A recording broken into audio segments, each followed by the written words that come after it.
4? I mean, is there a lot more I time would involved? rather do a 7 than a 4, and that's not just because we make more. I mean, it just the 4 on the 4 refurb, we still got to consider, like I mentioned, the touch being on the glass. I guess it might be better to compare it to a 5 actually. Let's compare it to a 5. So because they're still more relevant, we still refurbish 5s. So on a 5 series refurb, we blow through them. They're way easier, way smoother. I want to say the LCD is just more durable. I think it has a lot to do with the depth and the backlight on the 6S series and newer. I feel like the LCDs are much more likely to, maybe break under pressure or have an issue down the line than a 5 series. You got to pay a lot more just attention to, the razors and the tools you're using than you would on a 5 series. But other than that, I mean, no, I don't. It's hard to say. And what's the most popular one you guys see these days? It's 6 through 6S. I don't see as many 6S plus. I see a ton of 6 plus, and 6S. I want to say 6S Plus is just one of those repairs that might be hitting Apple a lot more for retail locations, just because of a price point maybe. But 6 through 6S is definitely the load. I don't see a ton of 7s. I don't know if other refurbishers are seeing too many. I don't know. I think a lot of the people that are getting 7 LCDs are deciding to sell them back for the most value they could get right on the spot. It's I'm guessing their margin's so low that they need to recoup. They don't want to put it back into the LCD. Let's tag Muhammad in here, see how his audio is doing. Oh, there we go. I see him. What's up, guys? Good. How are you? Audio What's good? up? Yeah, you sound good. Perfect. Yeah, you look a lot smoother than I do. Here. Good. We were kind of talking about the progression with Kevin about how it went from 4 series to 7 series on like the difficulty / time involved, and the refurbishing I was side. a little late to the iPhone 4 series. I didn't want to. I tried it, didn't like it, and then it eventually died off really quick. The price to repair versus the price of the LCD, price to refurbish versus the price of buying a new screen just died off really quickly for the iPhone 4, I believe, and so it kind of. It didn't work out with us, especially with the digitizer being a separate layer, and you would get little block squares if you use a little too much heat. Then you have to take off the digitizer and then do it the whole that way, and it was just a headache for the 4 series. When they switched to the 4 series, files were together with much more streamlined process you can do. And what's like the most popular one you're seeing these days? I'm still seeing some 5 series, to be honest, but majority is some 6 all the way to 6Ss, I believe, and 6S pluses. But the majority will be, I'm seeing a lot less 6s and more 6Ss. Are you guys doing any 7 series yet or no? We have done quite a few, actually, 7 and 7 pluses. I think I did a last batch. I did 6 7s, and that was about it. We're starting seeing more and more, not that much as the 6S series. Gotcha. Yeah, I'm on the same page as you with the 4s when he was asking. I should really say, like, a lot of the 4s I did was a learning experience, man. I was using Loca still. I was messing with them by the time we were really set up to do Oka and 5 series. I mean, the 4s weren't really worth it. Like you said, the price dumped. There was no real money to be made doing them, at least that I didn't see, especially with how much of a pain they were. Yeah, no, definitely. I mean, there's always going to come a point with every series where replacing versus refurbishing may get to the point where it may not be cost effective. But from what I can see with original stuff on that quality, I mean, even 5 series still pretty competitive on refurb. Absolutely, I think so. So what's some of the challenges as a refurbisher? I guess what's the hardest challenge as being in business and refurbishing LCDs? What would you guys say is the biggest thing? It's obviously the price. Just your price, your refurbishing price versus what the price of the new copy screens are going for, because if it's worth the headache, people will go through the process of getting it refurbished. But if the price of the new copy LCDs are less than what we charge for refurbishing, then people would they find a path of least resistance, and the least resistance will be just to get copy screens, and. Right. they don't see, majority of shops don't really see the quality of the copy screens, and they just go, oh, we'll just, if I'm paying 25 to refurbish and the new copy screens are 23, I'm just gonna get a new copy screen, and just sell off the cracked ones. Right. I'm sure that's been a huge difficulty for you guys over the last, at least probably 7-8 months when the copies have really hit the scene. From an LCD perspective, how much of a difference are you guys seeing in like a copy versus versus an original? And be nice. Real Kevin, quick, you go for it on that real one. quick. Let me take note on the last question too. I would have definitely agreed with Muhammad on price. That's a huge barrier right now. But the main thing I would say for maybe a second point is establishing trust with people, like a first time client or someone that wants to get refurbishment. There's so many people that are like burning people right now, and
touch between the glass.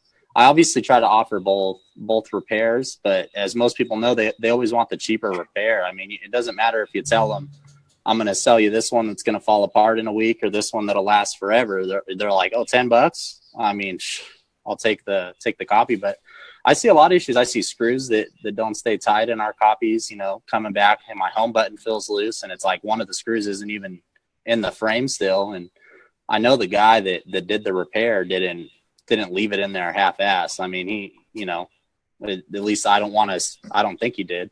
So I would just say, like, just general overall build quality is a little lower. I know the frame might feel tight when you put it in, but that bond, once it gets exposed to dust, moisture, pressure, heat, eventually, I think it comes loose. It could be different. I might not be getting as good of copies as other people. Obviously, I'm not putting all of my focus in getting the best copies. I'm trying to put it in making the best refurbs. So you brought up a good question from an outsider's perspective. Can you explain the touch difference in an aftermarket assembly versus a premium refurb assembly? Because there's obviously a touch difference. From your guys' side, how would you explain that to somebody? There's a few differences versus copies and originals. Copies will have a very low, very high touch lag on certain copies. There are certain ones that are getting really, really well, but you would see when you swipe it, it would take like a millisecond later, it would start reading your touch. Another thing to note is the viewing angles are really, really poor because of the the poor quality of polarizer they're using inside those. And then so you only have a certain amount of viewing angle, and then when you start holding the phone at certain angles, you have it'll start color grading at different angles, and you can see the copies right away. The copy screen have the originals will have much more deeper blacks compared to the copy screens. And then once your phone display is off, you can see like a gray outline of where the LCD is at. It should be a pitch black compared to originals. And the biggest part is because the digitizer is separate from the LCD panels. There's a very big differences of digitizers that the market will use, and each digitizer has to be programmed with using their chips, and those chips can have different versions on them when they can they'll detect the touch a little later, sooner, and they'll have different problems in them, especially and they'll crack easier because of the gap between the digitizer and LCD. So basically, so what you're saying is like what a lot of time you'll see is a lag because of the copy touch, and then maybe a more likely to break glass because of like the gap between the digitizer and the glass. Then, but there are certain copies that are actually doing touch on display. I mean, the touch will be fused with the LCD now. They're getting really, really good now. Mm-hmm. So is there any other, I guess the biggest thing that I noticed when they first originally came out was definitely like a color and a brightness difference was like the first thing. I mean, this was like a year ago when I first started looking at them. They've gotten better, like you've said, but there's still definitely a difference in those colors and brightness. Is that something you guys are seeing too? Definitely. I see it. And how would you explain that to a customer, wanting to refurb with you versus buying copies? I'm looking up something now. I'll show you guys something. 1 second. I mean, I guess, like I said, you can definitely see the big difference in brightness, in my opinion, still in a lot of the stuff. It's whether or not your market can support the higher cost or not, like Kevin said on demographics. So, I mean, I guess, is there another piece of quality that you guys would like to talk about on aftermarkets versus, premiums? The main factory that produces the copy LCDs is called Jingdong Fang. That's the factory that produces them. They got so well at producing LCDs at such a low price that even Apple is going to them in the not the next generation, but Apple is going to go to them and sign the contract to produce their LCDs because they are producing it at such a low prices that even Apple's main manufacturer are having a hard time to compete with them.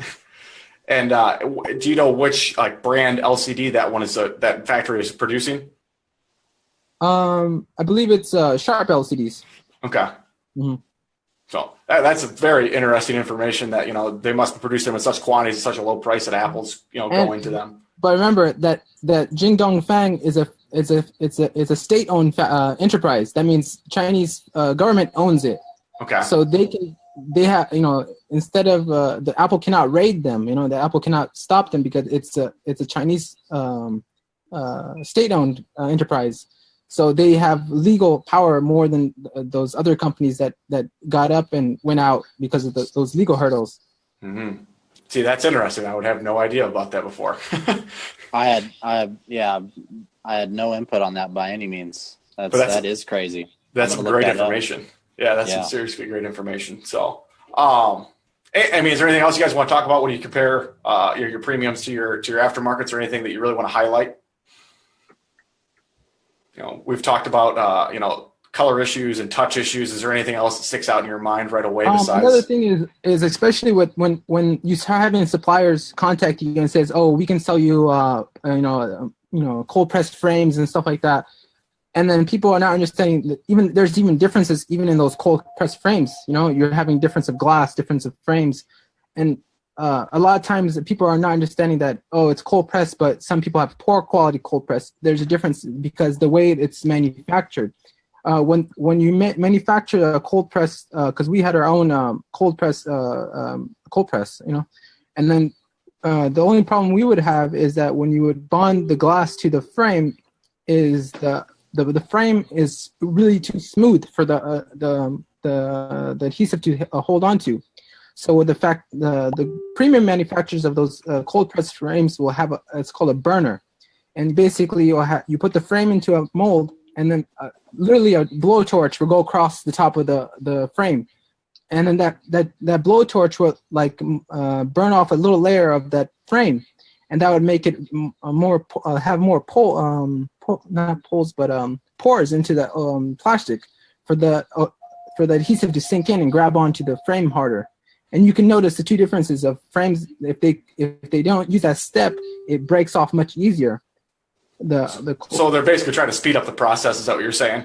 Yeah, they're skipping a step because they're trying to make it cheaper for the end user to end refurbisher. Right. They're still stating as cold press, but you ask them, was the frame burned on, before it was bonded together? And they'll say no, it was just bonded directly, or was it burned on? And that's very, very crucial to the strength of the cold press frames. So same with the glass. You want good texture on the glass. The glass and the frame. You want to have that. Like he said, I guess pores. You can kind of see it on a good piece of glass, especially before we were using cold press and we were doing heat press. Hot melt glue. We would have to make sure that the glass that we were ordering came with a good solid texture. Otherwise, the hot melt wouldn't bond to it good. And that's why, some people were putting out really strong hot melt frames and some people weren't, because it wasn't all, like you said, the frame was really important, but it was also important that the glass that you had as well was ready to bond to that frame, I mean, when you guys talk about the frames, my thing has always been is everybody's like, well, my frame's cold press. And it's like, how do you prove like what method they use to attach a frame? That's a very hard thing to prove of which method. And now you're telling me that there's even two ways for them to cold press. So that has to make it even harder to be able to say, we have a cold press frame or not, or how do you prove it? How do you tell which method they use? It's nearly impossible for guys besides you to know what's going on. There's an easy way. You just tell them, can I see the pictures of the processor you guys are using? And a lot of times, being an end user, I don't know that. I mean, if they show me a picture of it that way, they may just send me something else anyways. Well, then you have to have a really good relationship with your supplier as well. Right. Where it's you can just trust them in a way. Like what, the hardest thing that when I was first starting was consistency. That when you get a glass, your first batch will be really great. Second batch, you'll have a couple of them in there, and it's because they're buying it from the market, and they're going to suppliers, and they're literally just walking down the market and seeing, hey, how much is yours? How much is yours? How much is yours? And they're just picking it off and reselling it to you. Mm-hmm. And you would have differences even in the same batch, because they got it from different suppliers, and so you want to say, you know what? I don't care if it's shit, but as long as they're all shit, But you want to have somewhat that's consistent. You're like, what? I don't want to refurbish one and then, one's great, one's bad. That looks really weird. If they're all bad, at least I know they're all bad, Yeah, I was saying from like a repair shop standpoint, not you guys. You guys obviously could probably tell the frame strength by, because you do this all the time, you know what to look for. But as a repair shop guy, if I'm buying something, overseas and I say, is it cold press? And they say, yes. When I get it in, there's no way for me to really probably know, is it really cold press? What method did they use? Like, for you guys, like I said, probably what you're looking for, but repair shops don't. And that's why I've always thought that word cold press was like a trigger word for them to try to get people, it was just a selling point. I think it is. I mean, to an extent, it is a selling point. I mean, it is probably cold press, by some definition. Muhammad's been lucky enough to have a press in his shop. I remember him showing it to me a while ago after he let a picture slip on Facebook. Someone said it didn't exist, and he was like, oh, it doesn't, and then he gave us a picture for a minute. I think I went to his shop the next day, and I was like, let's see this machine, and as far as knowing if what I'm buying is cold press, I suppose I could be getting duped. I do put a lot of time into testing everything that I buy. I have been using the same person, like you said, the same vendor for a year and a half now. I'm pretty sure I get the same stuff. I mean, it comes down to the same bubble wrap. I mean, like the colors, everything. I mean, it always matches up. But I definitely can say I at least know I have what I would consider a cold press strength frame. I mean, I can't rip them off. I try. It doesn't come off. I've tried everything. I tried heating it up. It feels good. So. Yeah, all I was trying to stress was, like I said, is you guys are working with this kind of material every single day. So to a repair shop that isn't working with material, refurbishing every day, it's going to be very hard for you to be able to understand if it's a hot press or a cold press and what method they use. So if you guys, are struggling, can you imagine what it's like to be a repair shop owner? For sure. And I just keep going back to that trigger word is cold press, and that's what they use every time. Is that trying, it's a selling point is all it is. And whether it's actually cold pressed or not, we don't know, or method. It's like I said, it's a trigger sales point. So where's cool. Seth, man? He's ditching us. He's too cool. He's too cool for us. So Man. what about Samsung stuff? Is that stuff becoming more and more difficult? Especially, I mean, I know that the Edge series has made it, extremely difficult. But from a Samsung standpoint, can you guys give me any input? We definitely do edges. It's not very common. I do offer it for my shop. People will come into the shop and want to get it done there. Let me grab the molds that I use for the edges, so that way I can show you guys what I use and what I don't use for the edges, and how to show you how the process is. Basically, I'm not at my lab right now, but I can show you somewhat of the process. What about you, Kev? You're doing Samsung stuff, aren't you? I'm not doing edges. I've pulled the edges down and tore them down with heat. I think the best method right now, and I'm pretty sure Muhammad's doing it. I mean, there's a certain point of me and Muhammad sharing info and not sharing info. Obviously, Muhammad isn't writing up a guide and emailing it to me on how he's doing Samsung edges. Right. Definitely. But, I'm pretty sure he's freezing them. And I think that's the best method at the moment. But the issue that I've had with acquiring those machines is actually that getting the screen out of the frame, and I'm sure he'll relate. It's a horror story to get that edge assembly out of the frame on a consistent basis, at least to a point where I feel comfortable taking 50 pieces from you and processing them. As far as doing it for our own store as well, it's a little different, because if it fails, you can just replace it on your own schedule and your own dime. So right. The hardest thing that I've seen, this is an S6 Edge. This one works. I'm going to be refurbishing later. If I do have the time, and I'll make a video and I'll post the link to you guys later.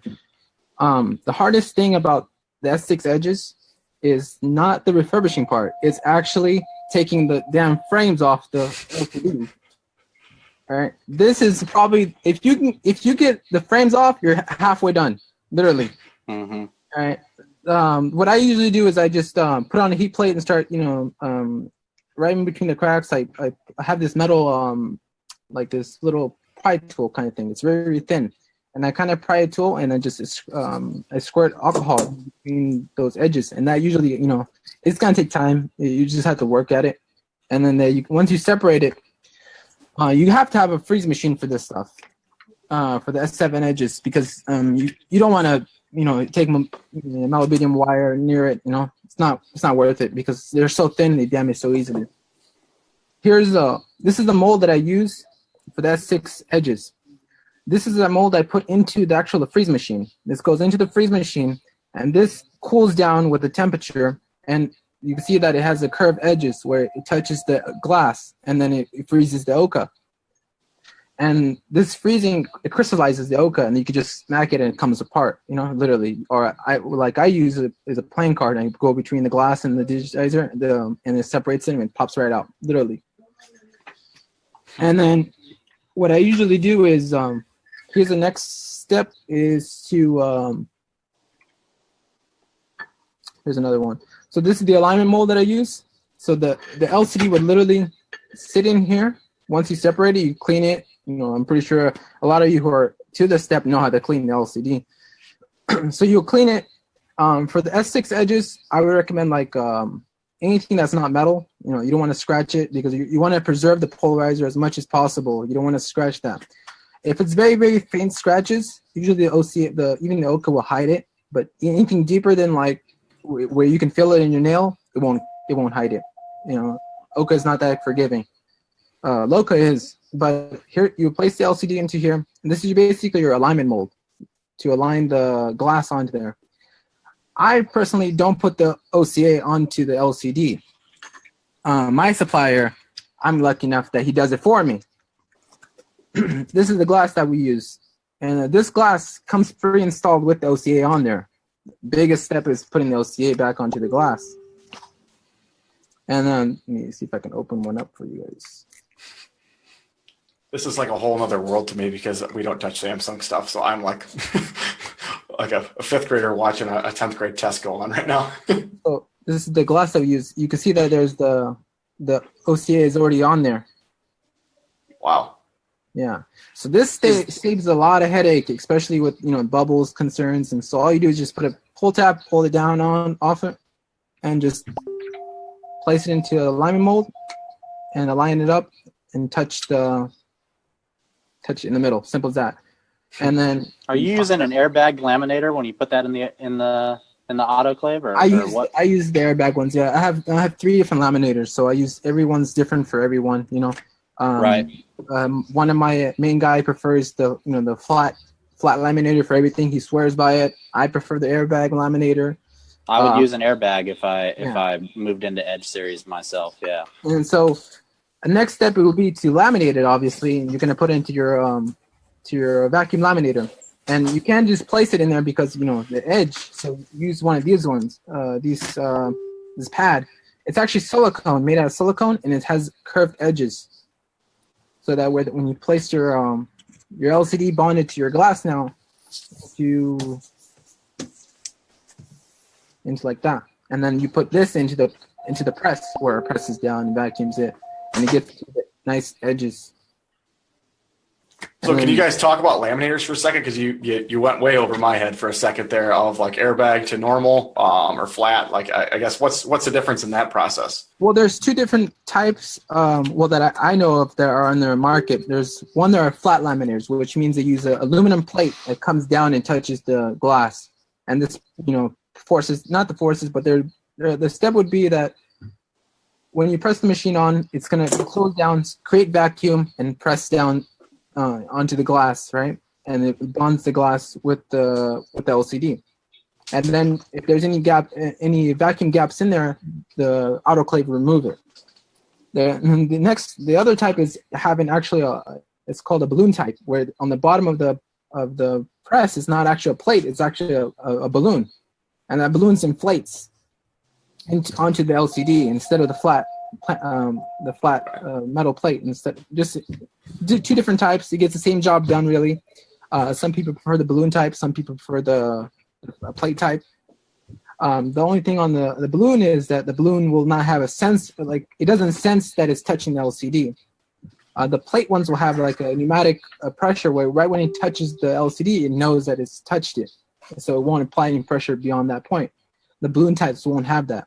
The balloon type, the ones I have, has molds in it already. So you have to replace the molds and put new molds in there for every device you do. You can replace the mold and put a flat panel in there and use, if you do universal, but I prefer, having the molds there because you can do 2, 3 at a time. Where the conventional flat ones where you can no more than do 1 at a time. Recommended to do only 1 at a time. So, I use a flatbed laminator like he's describing. I'm using the same laminator I bought in 2014. I never upgraded. I've considered upgrading to something that could support the iPads that everyone is looking to have done with Oka now, but we haven't made a decision on which one to get next. I could show you the laminator we use. A lot of people have probably seen it in Chinese advertisements. I'm trying to figure out this app you got me. Okay. So like it's just super basic, man. I mean, we bought it, I want to say for like $2,000 when they came out. I'm pretty sure someone could get something like this for really cheap now. If I were to buy a laminator today, I wouldn't buy the exact same laminator. I mean, obviously, because there's new technology coming out all the time, it's no different. But we have it so fine-tuned that to upgrade, sometimes it's kind of like, if it isn't broken, don't fix it. Muhammad's laminator is really similar to this, except instead of a universal pad, like he said, he has like built-in aluminum molds, and they fit directly into there. So he could put a few different LCDs at a time right into that mold and press it. I actually think he has a video of his laminator, or like a GIF image of his laminator on his page that I've seen before if somebody wanted to see what an aluminum mold looked like. So Edge series aside, how about the rest of the Samsung line currently? Are those refurbs, extremely difficult? Are you seeing volume in them? I mean, I know the LCDs to buy are extremely costly. So are you guys seeing refurbs in those, or how are those? We do. Majority of it's actually for our in-shop use. I haven't actually implemented that in our refurbishing program because it's so it's not when you have larger volume. I can just put the mold in there and start knocking them out. We can have a set system to do it. Like almost like a assembly line. Yeah. Right. And then for Samsung, it's there's you have an S3, S4, S5. They're so different, and each require different molds because they use different LCDs. So you have to go in there and replace the molds, and it takes more time than it's not streamlined. So it's hard to implement that into a refurbishing program. Where if you're doing all iPhone 6s and you have three S6 LCDs, then you have to change all your molds out. You have to replace everything, and then just do for those sixes. So, like, to build off what he's saying, it definitely can be considered a pain to mix them in. So what makes it difficult as well is just his general price point. Like, we don't want to rip anybody off by any means. I don't want to be like, hey, you need some S5s done, $100 a pop. But I mean, you have to work around one or two pieces a lot of the time with Samsungs in what is an assembly line process. And on top of that, especially in my opinion with S6 and newer, with ones I've done for people, they test perfect, man. And then a day after install, it's purple. Or, so then now we got to decide, is that your fault? Is that my fault? I don't like telling people no. Anyone that's worked with me knows if they have any kind of RMA, if it even slightly seems like it's anything I could have done, I just swap it. I mean, I don't want to tell people, no, I charged you, I tested it, I sent it out, it's not working, and you see that a ton more with Samsung. And then there's the problem with sourcing the replacement when you do have that issue. And then, can you wait 2 weeks? Cause I kind of want to get a fair deal, so I'm not losing out on doing the Samsung for you. Or, no, you need it tomorrow. Well, I probably don't want to do Samsungs again unless you have, 40 pieces or something of that sort, to where the guy that sits down and does them, can stop and do 40 of one model. And the molds, and we have universal Oka laminators and universal. So like this one here, I'll show you, like something like this has like molds that an LCD would go in, and you would put like the Oka or the Pola here, and it rolls on, and that makes a specific model a lot easier, as opposed to going ahead and using something like it's dark in here, sorry if you can't see it, something like this, where you could put almost anything on it, as long as you align it, you're good to go. And as far as the universal, or the ones that fit specific models, we bought one and just put the molds on it for each model, so someone could sit down and always use that, as opposed to switching the mold. They just switch the entire laminator, or that way two people could be doing two different models at once, or something along those lines. So basically what I'm taking from this is that on Samsung devices, it's well worth it for you guys in your retail shops, because the cost of refurbishing / the risk in it is higher than when you're doing, small amounts of wholesale, because there's not enough money there to but not a lot of money to work with there if something happens down the road, unless there's volume in the Samsung ones. Is that kind of what I'm taking from that? It's just precautionary. I do them for people. I'm sure Muhammad does too. If you ask, we can come up with a price point that seems fair, because to some people, to someone, $80 to have a couple S6s done, or even $90 to have a couple S6s done, might not be a big deal, because they don't want to buy a whole nother one. They don't care to try and sell it to somebody else. They're like, oh, that's insane. I'm not saying I charge 80 or $90. I'm just saying sometimes one or two pieces of a new LCD, the price point can get high. I mean, if you wanted to send like one S7, it probably would be $80-$90 through our shop, only because, I mean, just, you got to factor in having somebody available to do that model as well, because not everybody that works here for me can even do an S7. I wouldn't, not that I don't trust them. It's hard to even take the time to sit down and train one person, let alone a different one and then a different one. It's important to focus on different refurbishers' strengths, at least for me, and make sure that they're doing what they're best at. That way the process stays smooth. Am I pretty on point there, Muhammad, with you though, then? I think the biggest hurdle for us as US-based refurbishers is actually the time frame involved into refurbishing, because we cannot compete with Chinese refurbishing. There's no question about it. They can do everything better, faster, cheaper, and everything. Right? But the one thing that we can't compete with is your time frame of when you can send it. If you're going to send something to China, yes, you're going to get a better price than us, guaranteed. There's no question about it, right? But the only thing is, the hurdle is the time it takes for you to ship it, for them to go through Hong Kong, get through the special channels, go into China, get refurbished, then ship back to you, right? We're looking at almost a month or 2 month wait time. If Tell me more about these special channels. You might as well just send it to China. So our biggest point is when it is actually we focus on turnaround time. A lot of times we can get some stuff done in a couple of days, like 200-300 orders in a couple of days, which is, people prefer that. They'll pay extra for a couple of days, No, I definitely, trust me, I know when you're talking about cycles with China, I'm the first one to know the time frame can be really ridiculous and hard sometimes. And then Aaron just commented in and made another great point about that. The RMA process, when you're in a cycle with China, is very difficult, because you can only get them back so often. You can only justify the cost of returning RMAs so quickly. And then you're talking about, if you lose $100 LCD, how many more LCDs did you have to get at a lower cost to make up for that one LCD that you're sitting on for 3 weeks until you get enough to send back for the RMA, if that makes sense. So, you guys have that. Especially another thing is, let's say you did send 600 screens to China. The last thing you want is a customs to hold it and or get lost in shipping. And now not only did you pay for refurbishing, but now it got lost in shipping, I've never had one lost, but let's just say I've had issues before. Where it gets held in customs, something like that, logos or anything like that, Trust me, you don't want that call from DHL. I've been there and done that, and it's not fun. That sounds like a horror story. Oh, I got a horror story. Plus, trust me, it's been about a year now, and we'll talk about that another time. But yeah, that was a horrible call from DHL in the middle of the afternoon. But no, for sure, you got to get through, that whole process over there, getting it back. There's just a lot of time involved, especially with the smaller guys. If you're not sending, hundreds at a time, it really is, doesn't justify it at all. The headache's worth it. So, but the RMAs was what I was trying to point out. Like, if you have RMAs, that's going to make it even more difficult on you, especially when you're talking about that time frame. So, cool.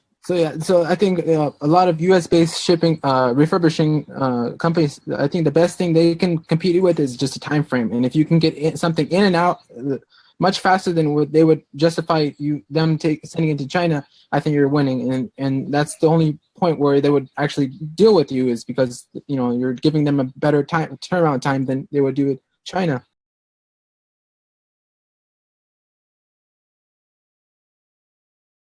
That's what sells right now, is convenience and time. How quickly can you get it turned for people? So cool. Are there people watching right now that have questions related to what we say? We got plenty of people in there. If anybody's got questions about refurbishing process, or U.S. based versus overseas based, we'd love some questions coming in. We also have some videos of an iPhone 7 actually getting refurbished that we're going to try to run through here at some point.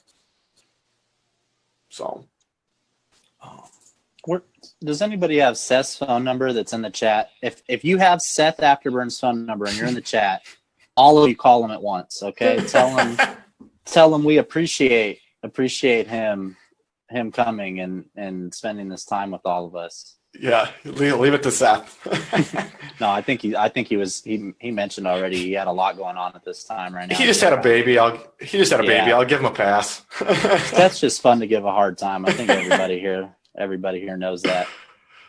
So we had a couple things come in here. Well, first, Alex says, "Don't worry, Mohammed Trump will bring manufacturing back to the USA." And then Josh says, "I'm hearing a lot of differences between copies at 9." I don't know what exactly this means. Yeah. We're saying China copies. I don't know. I think there's differences in them. Okay. They spelled it wrong. Difference in China copies. Well, I mean, we talked about this last time, and I don't know how well versed these guys are in China copies, but I mean, that's like a, wild, wild west of quality when it comes to aftermarket LCDs. It's, it's not necessarily who's manufacturing the LCD. It's the facility afterwards, putting the pieces together for them. The LCDs are very, similar in my opinion. It's more of the manufacturing process of putting the frame, the glass, the backlight, and all of that stuff together. So, absolutely. One of the big things hitting the aftermarkets right now is home flex issues on the S series. Are you guys seeing anything with issues on refurbs, anything like that, or is that just pretty a straightforward process? I mean, it's a pain to test. If anyone's tested that, someone sends you 100 pieces, the guy testing those LCDs is not happy about it. But it's something that does need to be done before and after, because it's important to let somebody know, somebody might have damaged it when they pulled the home button before even sending it. And it's even harder for a retail shop that doesn't buy up phones to test screens, sometimes to test an LCD. I've been there. When I wanted to test something to send it out a long time ago, maybe use a phone you have on your shelf or something along those lines, and then shoot with 6S and up. I'm assuming everybody's worried when they go to test an LCD, they might blow a filter. I've blown tons of filters. Turning that phone on and off between the screens is... You don't want to know our rule. Our rules just keep going until you pop the backlight. That's our rule. I buy a new 6S. Yeah, I don't... It's cheaper for me to cover the cost of having my board level tech repair the backlight quick than it is to justify the time of sitting there and turning off the device to test an LCD. I need a board level tech, man. I got to buy a new 6S. Yeah, we don't do that. Yeah, we just have our own success, standalone testers. I don't know why you guys just don't use the testers. Well, that's what I'm using. I'm talking as a retail shop, someone sending us LCDs that wants to test, that they might not have a tester sitting around. That's a whole nother problem that we can get into. Like, for instance, some people what we would consider a good LCD is different from what a retail shop would consider a good LCD. To them, as long as it turns on, it's a good LCD.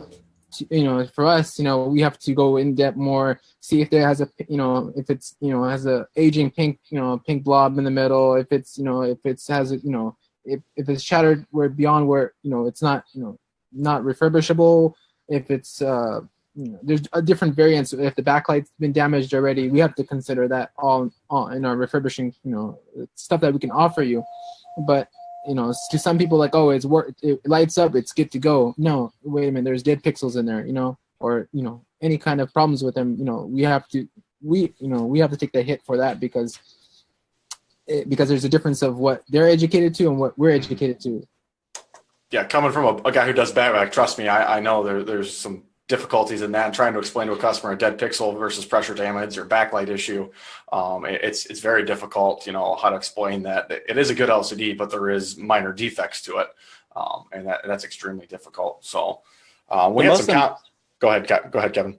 The most important thing I could say to add on to that, if there are people watching right now that are doing any kind of refurbishment for themselves, for someone else, maybe small, maybe a local shop, is when refurbishing, inbound is the most important thing. If you don't catch the issue when it comes in, by the time you're done, you could have 40% of your LCDs gone and you're scratching your head wondering what you did wrong, when really you did a great job the whole time. You just weren't picky enough when you started.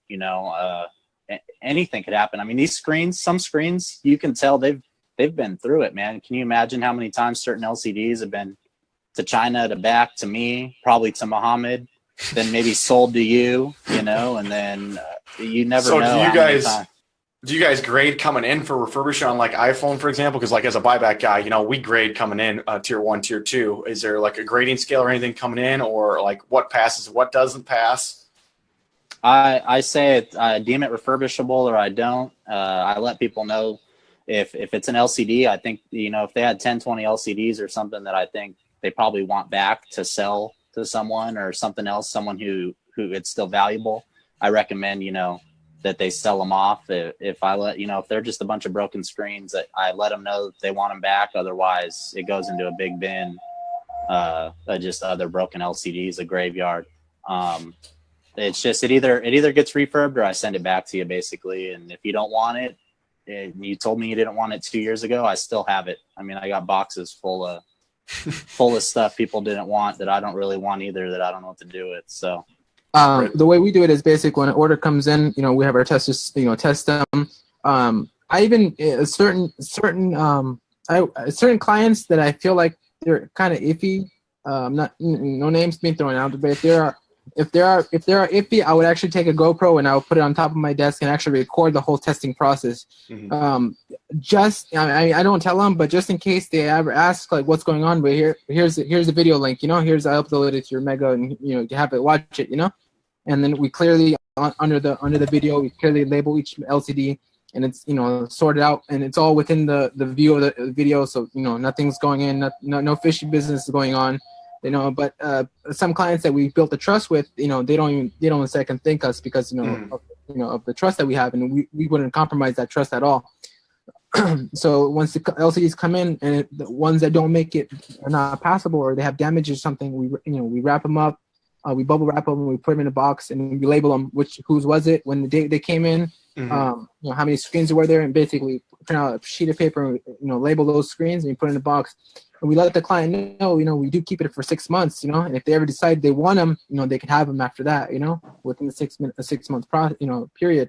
After 6 months, I usually just bundle them together, but I still keep the label on them just in case they want them a year later, I still have those LCDs, because those are not, technically, those are still not my LCDs, they're someone else's LCDs, but even though if they don't want them, they're still someone else's property. I'm not liable to those things, Yeah, transparency is huge, and I think that that's great. If you've built trust with somebody, that's a different story. But like, we record everything and serialize all of our buybacks. You're recording some of them.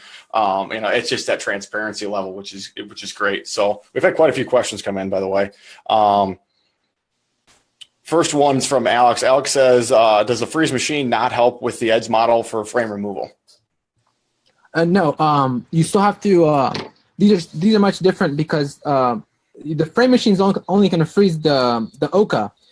It's not going to separate the glue that's holding the frame to the adhesive that's holding the frame onto the LCDs onto the frame. That's two different kinds of adhesives, And the one that's holding the frame is some weird stuff that's it's like that the stringy ones, and that's not going. The freeze machine will not freeze that, no, but it will freeze the Oka, yes. Justin says, "Have you guys seen copy 6S with only 3 contacts on the backlight flex versus 4 on the OEM?" I have not. I don't even touch the copies. So if they're copies, I just put them aside. I don't even divulge in them. No, there's no point of me even looking at them. Okay, Irene says, "What's your thoughts on pre-installed glass, frame, Oka, and polarizer?" Ones with polarizer, I avoid those. I have seen people using them. But the only problem I have, it's always scares me, is having static issues. I don't, I've done a couple of them just to experiment with them. I haven't had static issues. It's because I still put the paste on there for some reason. I'm always scared of it. But I always just like, what, if I'm going to do a batch of 200, I'm not going to take the risk. I'm going to do what I know what worked before. I'm not going to try something, just skip a step when putting on a polarizer is just a piece of cake, Right. We take Oka as well. We did a few samples with polarizer on glass and didn't have issues either. But my response is basically identical to what he said. There were a few. Like I said, it looked great, but it doesn't actually take too much longer to just roll the polarizer yourself. Justin commented back in and clarified a little bit more. So I think what he's following what he's saying now, and he's talking about people using apparently the 6 LCD for 6Ss, and it probably has a different type of backlight. I read something about that. I've seen people converting it, but for the most part, what Muhammad said, once I can identify that it's a copy, it goes into a copy pile. Right. It's noted on the client's paperwork. It was a copy, and it gets sent back. We actually bought a whole bunch of LCDs from another refurbisher who had a lot of flex cable problems down in LA. He had a whole bunch of them that he refurbished and ended up having flex cable issues where when you touch the flex cable, the LCD would black out. And those are basically they were refurbished and they weren't refurbished correctly. They damaged the flex cable, so we bought them pretty cheap, couple dollars a piece, And then what we had done was, I don't have the flex cable machine, so I sent it to my supplier in China. He had they're actually, I'll show you them when they're back. They're actually being shipped right now. So there are iPhone 6s, and I had them instead of, I was like, if I'm gonna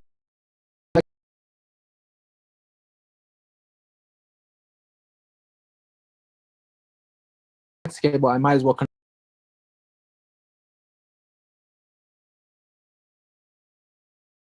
convert them to 6S's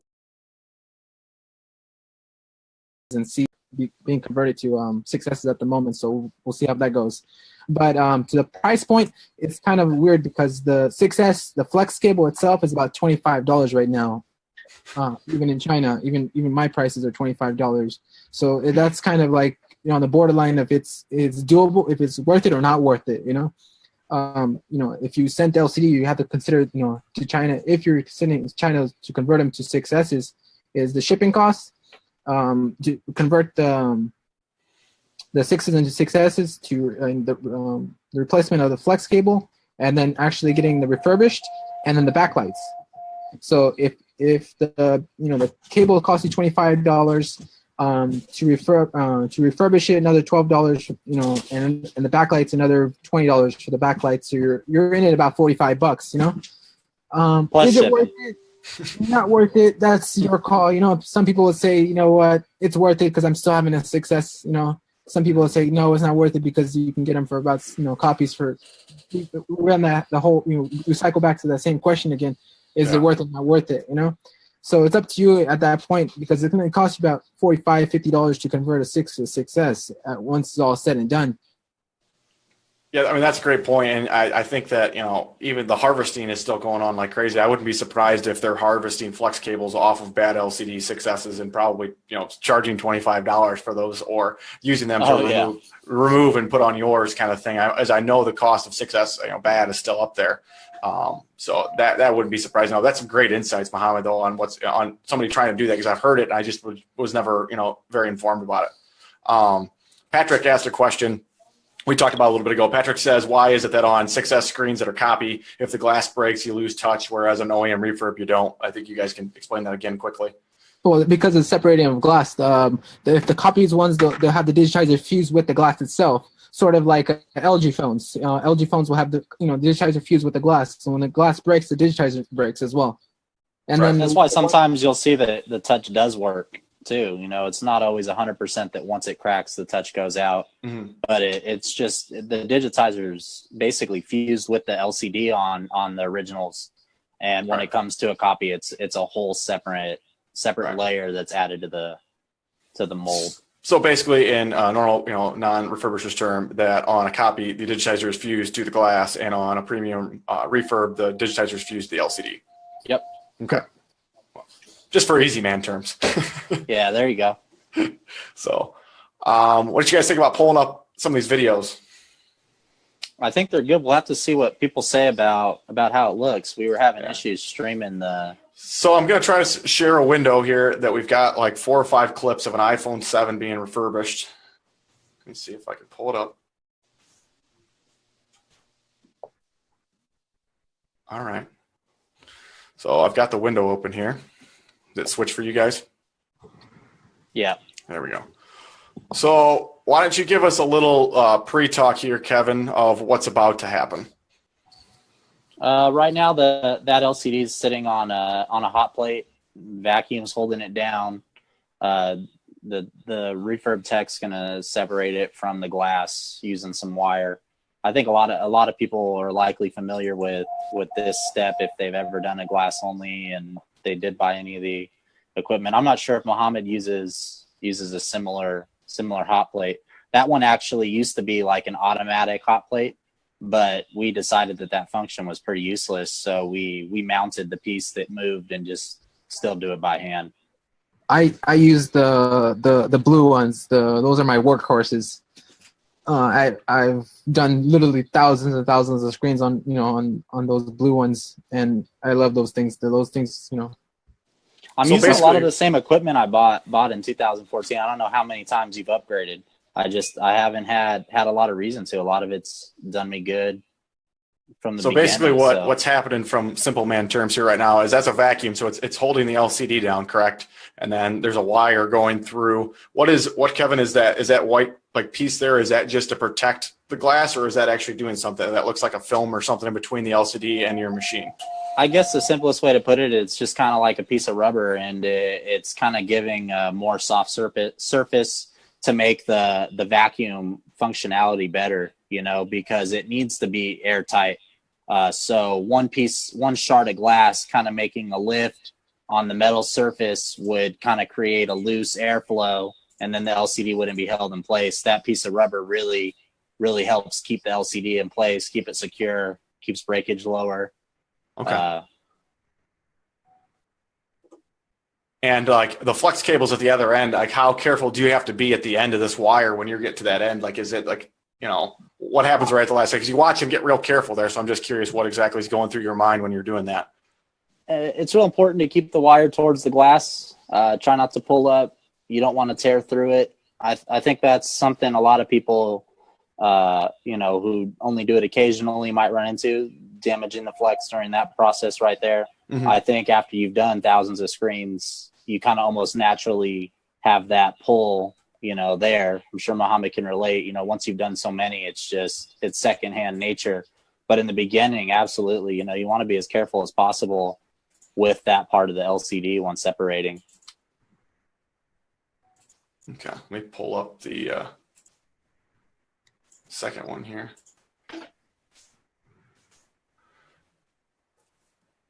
All right, so now I got the second one up here, Kevin. What's about to happen on this one? He's heating it up. that blade on the top half, if you're not familiar with this machine, is really hot. 180 degrees actually is what I'm running at. I'm not sure what Muhammad runs his at, but it tears right. I'm much hotter. Hotter? I use for the iPhone 6s, I would do a 220 and 5 Series 240. You seeing it get more residue off under the polarizer at that temperature, or why do you choose to go higher? I've been doing that a long time. 220 is usually my go-to for majority of the phones, and then the 5 Series for some reason I have to increase it to 240 for it to come off nice and smooth. I mean, like coming from an outsider's perspective, how are you guys actually? Is it setting that gives you that temperature, or like do you have a laser thermometer that you tell the temperature with? No, we'll have a temperature reading out. So yours might be 220 and his might be 180, but that might be more similar than you think because it's a setting on your machine versus an actual thermometer giving you a temperature. To an extent, I do have an infrared thermometer in our lab. Okay. We do want to make sure everything is showing us the correct temperatures. Actually, the only machine I've ever had an issue with displaying the wrong temperature was our autoclave. It was actually hotter than it was displaying, but you could replace that module as well if you did have that issue, and it was pretty simple to swap out. Yeah, the only reason I say that is because I know a lot about. I'm board level repair guy more than refurbishing, and like when we're using one hot air station versus another hot air station, the temperatures may say they're the same, but the heat's not the same kind of thing. That's kind of where I was going with that. You have to know your machine too, Yeah. After you do it 100 times, you kind of get your machine. You have to know, like, oh, this works better at this temperature. This works more at this temperature. Literally the same thing that happens at board level repair with hot air stations. So cool. Well, let's go ahead and talk about what's about to happen here then, and then I got the video playing. So let me switch to the video so I can see. He's making sure the back of this LCD is cleared off. You don't really want anything. I don't know if in the video clip he shook off another one of the rubber mats. It's real important that your surface area is clean. That razor is going to be applying pressure on the top of the LCD, so you want it to have a real flat surface under it. And he just pushes it down. It tears the polarizer right off the LCD. Some people do try and leave the polarizer. Like Muhammad mentioned on the Edge series, Oka's not very forgiving. So any scratch that's anywhere below the surface will show without an issue. So in a bulk sense, I think most refurbishers, I know Muhammad as well, are removing every polarizer. It's a higher quality product in the end, more consistent, especially when it comes down to, like you mentioned, static paste prior to lamination. You want to make sure that you have a fresh polarizer or a good static paste connection to the point on the LCD and to the polarizer, and you just want it to look clean. If I sell you 300 LCDs, you want all 300 to look new. You don't want 50 of them one of them to have a scratch, one of them to have a burn mark or who knows what. Right. No, that makes sense. So you're taking the polarizer off here, and what you're saying is like heat check beforehand and make sure there's nothing underneath to make sure it was a level, like a completely level surface. Because the last thing you want while you're doing this is something underneath to maybe make that LCD not sit completely flat. Correct. Okay. Yeah, one chunk of glass under there, and when that razor that you're is applying pressure, it's razoring off a polarizer. When it goes through, you don't want to have one piece of glass under there. You're gonna crack that LCD. So Right. Yeah, that makes complete sense. So the next one I think is just the removal. Let me pull it up here. I think this is just you guys cleaning the LCD. right. So this is where it gets interesting, because there are all different types of ways to clean after the polarizer. Some people use different glue removers. Some people just use razors. I think this is one of those things where refurbishers don't go out of their way to tell other refurbishers how they're doing it. I think it's an important step of the process. So what you'll see here in this video is basically the tech just using a razor and just razoring it clean. I guess you could say like this is one of the bread and butter steps that you might not get the whole process. Muhammad laughed. I've been in his lab many times trying to get secrets out of him. But So basically what you're telling me is this is where the trade secret relies, because this is probably not the actual process that you use. Correct. This is a very important step. Yeah, no metal objects touch our LCDs. We do use razors as part of our process, but we do it a little differently. So yeah, we don't even touch it with the razor. I kind of figured that. I didn't expect you guys to give me all your trade secrets at one time. That's not what I expected. I actually, being that I go to school for chemical engineering, I have a little background in chemicals. So I have my own, chemicals that I use for taking off the polarizer, the glue. I won't get into the actual, the composition of it, but it's basically all you do is just brush it on and brush it off. Literally like that. We can do 100 screens in less than 30 minutes. Wow. We can clean 100 screens in like 30 minutes, and it beats any. You're not breaking any with the blade. It's just so like stupid simple. Just brush it on and it comes right off. Interesting. So in this specific video too, you'll see a universal laminator, so Oka laminator. So this is like one of the. I think this is the very first laminator I say laminator. I don't want to confuse it with the machines we were talking about earlier. This is an Oka laminator. It's what you use to laminate Oka and polarizers onto an LCD. And the other one is a glass laminator, and that is laminating the glass. But this is just the universal one. He's throwing the 7 LCD on there. He's going to, clean it and then roll a polarizer on. I was just trying to keep everything as simple as possible so we could go over it through the videos. So is this LCD, is that getting held down then by a vacuum too at the same time, or no? Yeah. Okay. I was just wondering it's what that actually was. the vacuum pump. The vacuum pump's connected to a foot pedal, so when he presses the foot pedal, it sucks, and when he lets go of the foot pedal, it stops sucking to kind of keep your hands free, make the process go smooth. That is if you have a vacuum laminator a vacuum pump that doesn't have a foot pedal or something that you like you can buy the foot pedal separately. You just got to make sure you put it between the connection, the power connection and the wall. You could add it pretty cheap from Amazon. Interesting. And bam, is that all there is to that? Putting that on there then? Not all there is. Yeah, that's rolled on. It's kind of hard to catch it. And we actually use the one with molds, but the ones with molds are a lot harder to kind of get a video clip of.